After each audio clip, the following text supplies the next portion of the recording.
Welcome to SK Surya channel. இன்றைக்கி SK Surya சேனலில் நம்ம என்ன பார்க்க போகிறோம்னா ஒரு சுண்டல் குழம்பு தான் பார்க்க போகிறோம். நான் நைட்டே இந்த சுண்டலை ஒரு 200 கிலோ இது போட்டு ஊற வச்சுட்டேன். இப்போ நீங்கள் இன்ஸ்டண்ட்டாக ஒரு 6 மணி நேரம் இருக்குது நம்ம சுண்டல் குழம்பு சாப்பிட்ணுன்னா என்ன ஐயோ நம்ம சுண்டல் ஊற வைக்கலையேன்னு நம்ம நினைப்போம். அதுக்கு ஒரு ஐடியா சொல்கிறேன். ஹாட் பாக்ஸில் நல்லா சுண்டலை போட்டுக்கோங்க, காஞ்ச சுண்டலை போட்டுக்கோங்க. நல்லா கொதிக்கிற தண்ணியை அந்த ஹாட் பாக்ஸில் ஊற்றி மூடி வச்சுருங்க. ஊடால் திறந்தே பார்க்காதீங்க. ஒரு 5 மணி நேரம் 6 மணி நேரம் கழித்து பாருங்கள், நல்லா வெந்திருக்கும். இது நான் செஞ்சு பார்த்துருக்கேன், அதனால் சொல்லியிருக்கேன். இந்த மாதிரி நீங்களும் செஞ்சு பாருங்கள். இந்த சுண்டலை ஊற போட்டிருக்கேன்.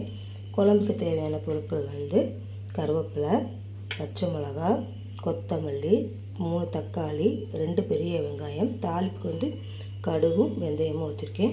அப்புறம் கொஞ்சோண்டு புளி ஊற வச்சுருக்கேன்.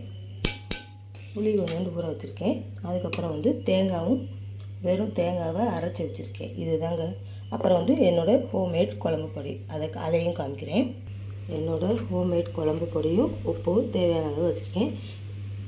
இப்போ குக்கரில் என்ன எப்படி தாளித்து விடலான்னு பார்க்கலாம். குக்கரில் எண்ணெய் வச்சு தாளித்து விட்டுக்கிறேன்.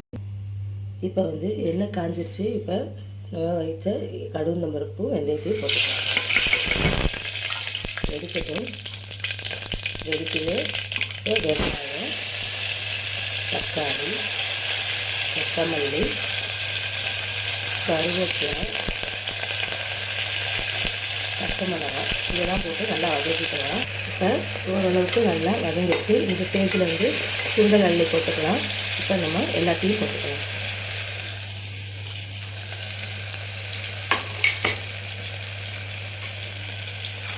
சுண்டல் போட்டாச்சு. அடுத்து கொஞ்சோண்டு உப்பு, அப்புறம் ஹோம்மேட் மசாலா அதுவும் போட்டுக்கோங்க. அப்புறம் அரைச்சி வச்ச தேங்காயும் ஊற்றிக்கோங்க.